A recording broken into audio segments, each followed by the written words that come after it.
Welcome to the Noob Investor. My name is Simon. I'll be doing a series of video blogs. The main purpose, there's two main reasons for that. The first one is to make sure I keep myself accountable and I'm consistent in my approach. The second one will be to give someone in a similar situation to mine, someone to follow, someone who's starting to invest, see how they do, see some of the mistakes, some of the successes that I'll have. I'm sure I'll have some of both, hopefully more successes than mistakes, and kind of encourage people to do it as well. The first thing you'll want to do before you start investing is you'll want to make sure that you get rid of your household debt. So it makes no sense to invest if you're paying for a loan. And household debt, I'm talking more about consumer debt. I'm not talking about mortgages. So if you have a high credit card debt, it makes no sense that you start investing. Pay off that debt.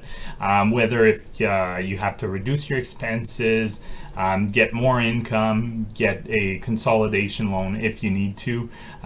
Do what you need to do to get that in order. Even if it takes a few years, it'll be well worth it. A lot less stress that you'll be dealing with.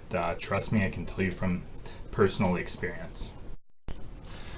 So I am preaching something that, of course, a lot of people will say, oh, it's nice for you, you're probably debt-free. Well, I am debt-free right now, but that was not always the case. So my situation started about 5 years ago, and I ended up buying a house, and with the idea of renovating the house and renovating the top floor, which was a bungalow, and doing an income suite and basement. I had $50,000 for the renovation. Unfortunately, the renovation ended up costing more than expected. So I had budgeted 50 and ended up costing 65, and I had not even done the basement suite. So you can probably guess where this is. So the extra $15,000 that I had not budgeted for, I actually paid for using my credit card. And in hindsight, obviously that was a terrible mistake, and I also made a series of other mistakes when I was planning that renovation, and also had some unforeseen things that actually happened, such as finding dead animals in the wall. And yes, that's actually something that did happen. So what ended up happening at that time is I had $15,000 on my credit card. I also had an auto loan worth of $20,000, and I had my mortgage to support. So I was all three combined. My mortgage was about $1,200 a month. I was paying $500 on my credit card, pretty much only paying interest, making the minimum payment. And I had my auto loan that was $600 a month. The auto loan was about 6%, I believe, and the credit card rate, the APR, so the annual percentage rate, was 19% on $15,000. So you can imagine it was not easy to make ends meet. I was not making 6 digits, so it's not like I had a great salary to work on. At that point, I had to decide, I had to take a decision and I had to do something. If not, I would have most likely gone bankrupt within 6 months, probably a year tops, because I wouldn't have been able to make the payments on a regular basis, and probably would have lost a house in the process. So what I ended up doing, first thing is I actually reduced my expenses. Second is I went to see the bank. I said, look, I'm having trouble making my payments. I'd like to look at the possibility of a consolidation loan. And that's what I ended up doing. I did a consolidation loan. I took the $15,000 on my credit card, added it with the $20,000 auto loan for a total of $35,000, and reduced my overall APR, so to about 7%, up from about 15% on average. So that made a huge difference, and the payments were over a 5-year period, much more manageable. I essentially reduced my loan payments right there, obviously excluding my mortgage, by half.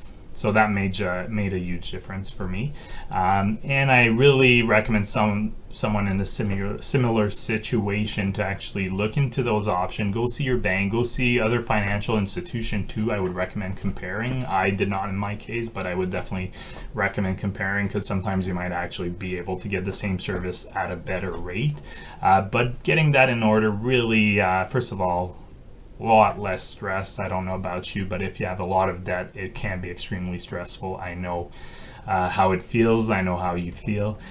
So that was one huge benefit, because stress can lead to so many bad things, as you might know. And the other thing, it really, I knew I was gonna be able to get that free after 5 years. That was about, when I took the loan, that was about 4 years ago. The whole situation started about 5 years ago. So I'm happy to say that I actually paid off the loan in 3.5 years instead of the 5 years. So I made my regular payments, never missed a payment, and I actually was able to reduce my expenses, my monthly expenses. So I was able to put more money on the loan to pay it faster.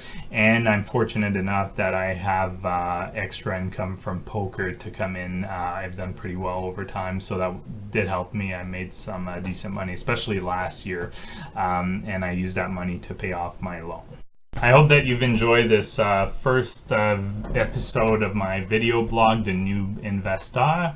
Hopefully you learned a few things, or at least got inspired by my own story to get your finances in order before you actually start investing, because that's so important. I think people that are borrowing to invest make a big mistake, and not only that, especially if you have credit card debt and you're paying 19% interest or around there, even if it's 15%, that's a very high interest rate, and your investments would have to go very well for you to be able to compensate by investing, make more money than the actual interest rates that you're paying on your, whether it's your credit card debt, auto loan, even student loans. I'm not sure exactly what the APR is on those, but get that sorted out before you start investing, because as some of you might not know, the average S&P 500 return is about 8% per year in the long run. So that 8% does not come near or anywhere near close the rates you'll pay on a lot of the loans I just mentioned. So